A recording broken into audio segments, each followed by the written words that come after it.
We're back at it again. We got another wholesome, loving, special Chatcast. Kyle, how you doing tonight? I'm doing all right. I got a lot of caffeine in me, so I'm kind of fidgety. You mentioned that it could kill a large mammal. Mm-hmm. Yeah, a mammal larger than yourself. Yes. Okay.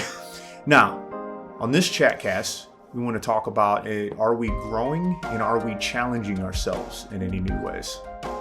So, again, as we know, with the way the format goes, I feel fair since I'm generating the questions so far to answer it first. Yeah. For me, I am. So I recently got a new guitar. I did a vlog on that actually, on this channel. And what I've decided to do is I've decided to get it into a tuning that I don't normally play in, even though guitar tunings for the most part are technically like the standard, at least tunings, which would be like drop tuning or standard is pretty much the same. You just kind of just change the root note essentially, right? So I've done that, and so I'm down in a tuning that I don't normally play in on my baritone. And I'm devoting time to making my first solo album as far as heavy music goes. So I'm challenging myself in that way. And what I want to do with this is I want to pull from metal and myself things that I feel like are different, deviating from the common path. I see a lot of potential for growth in heavy metal music. I see a lot of potential for growth in all music, but since heavy metal's been my primary train for a while, I have a soft spot for it, and so I'm challenging myself in that way. And then with my main band, we've shifted over to letting Brad just do the primary songwriting, and so I'm challenging myself to be more as like a lead guitarist in that role, which I'm normally not under that. You know, I'm kind of the guy that takes the lead on all of it, and then I'm doing the production, and that's really working out well. We're cranking out a lot of stuff because he doesn't have to feel like he has the burden of production, and then I don't have to feel like I have the burden of creating it for that project, and so we're just steamrolling through stuff. I think in 2 or 3 weeks we've gotten 11 songs done, nearly front to back completed. Wow. Because he just sends me his demos and I mix them, and it's great. He's like, man, I don't have to worry about mixing, which takes a long time. And then I go, I don't have to worry about writing, which takes a long time. So both of us are feeding off that energy, and the band's loving it and exploding. So there's all these new ways that I'm challenging myself. And then before I pass the buck to you, the mic to you, another way I'm trying to challenge myself is to branch out and using other music and styles of music and other instruments to influence my guitar playing. I've done this before in the past with horn players, specifically in the way that since you have to play the horn with your body, you have to take breaths. Whereas on the guitar, your phrases, a series of notes, you could just keep going forever. But it's not very pleasing because it's not very human. The reason horn playing's so cool is they have to take a breath occasionally, which means you might just be resting for a beat or something like that, or a beat and a half or 2 beats. But it's unique. It adds the human. So that's one in recent years I've tried to pay attention to and incorporate. And lately I've been trying to look at the way that pianists use chords and try to apply that to guitar. So I've been looking up some like jazz piano solos and like listening to them and hearing about the way that they use the chords. Now I'm not a huge fan of jazz, but I'm still trying to learn from it, and I'm seeing the way that they're using these sharp 11, add 9 chords, and the way that they're coming up with these ambiguous, not ambiguous, but just very unique, very modal kind of progressions. And so those are the areas that I'm challenging myself and growing right now. How about you? What do you got going on in your camp?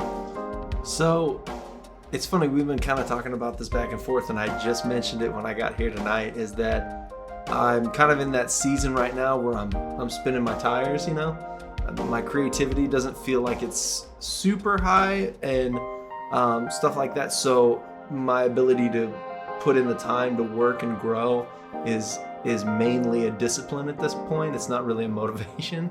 And so what I've actually been doing is I've been reading up on and watching short documentaries on like classic artists that I like that inspired me to like, you know, paint or draw or do a little bit more of the formal side of art rather than kind of the stuff that, you know, we do for our project or the stuff that I even do for like side hustles and whatnot.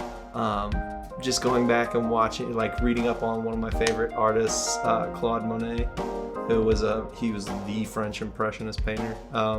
He's the reason why they call the movement Impressionism. I start looking up his stuff, seeing what he's doing, and like not necessarily like, I guess, trying to duplicate what they do, but starting to like how you're looking to piano, you're looking to stuff like that. Start to look back at things like that don't necessarily seem like they connect with what I'm doing. Yeah. Because changing that scenery or that mindset kind of starts opening your brain's pathways to different possibilities that you may not be able to see because you're locked into just the monotony of being stuck.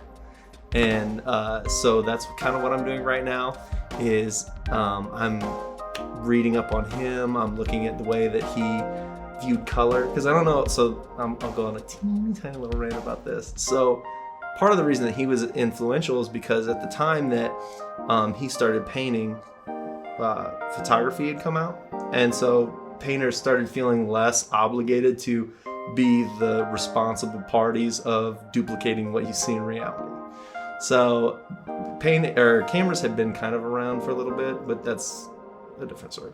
But so what he was doing is, before, whenever you painted color, shadow colors were just like a darker version of whatever you were painting. So if your floor is gray, then the shadow color would just be a darker gray, but not by adding black, by adding, you know, a different color to make the tone a little darker. But what he had done was he had read at the time there was some Science of Light published, and so he ended up reading that and implementing that into his painting, where in his shadow colors and his light colors there's all kinds of different colors happening. And it actually, even though his paintings aren't technically like perfect and pristine, the color in it is actually like so immaculate that like if you look at a Claude Monet and you like squint your eyes, it looks like like you're looking at something real, like you can feel the heat of the day that he painted in or something like that. Like it's really, really awesome. And so for me, I've been trying to re-examine like color palettes and how I pick them, because usually I used to pick my color palettes for things and try and find harmonious tones and things like that to pick my color palettes. And then as I start getting lazy and less creative, I don't even create a palette. I just kind of like, this looks right, and then I'll pick it up and pull it over with when I'm drawing or something like that. So like going back and re-examining someone who's so meticulous with their color inspired me to be a little bit more meticulous with mine. And so when I start drawing for fun, it helps me start growing again in like making sure that my color palettes are good. And so that's just kind of like a weird, teeny tiny little example of like how I'm kind of spinning my wheels right now, but so how I'm growing right now is really trying to like nurture things that I used to do that I stopped doing because of the fact that I was kind of falling into ruts. And so now I'm kind of growing in that direction of taking care of myself and getting back into re-examining a lot of the fundamentals, I guess is what I'd say. Perfect. I like that. I like how when we sit down and do this, I don't a lot of times tell him what this is ahead of time, and then we don't rehearse it at all. No. Right? So it's a lot of times, this is the first time he's heard this question, and I've had time to think about it, but it's neat how we have a lot of times like a mutual thing. And I know that the audience is going to think that that's something we do by design, but right. It's not. and this is a perfect example of that again. So hey, thanks for chatting with us. Yeah. You know the deal. We do videos on Monday, Wednesday, Friday. Today is Friday. I don't know when this is coming out, but enjoy this Friday. And maybe it'll be warmer when this comes out, and I hope that it is on that Friday. So anyways, peace.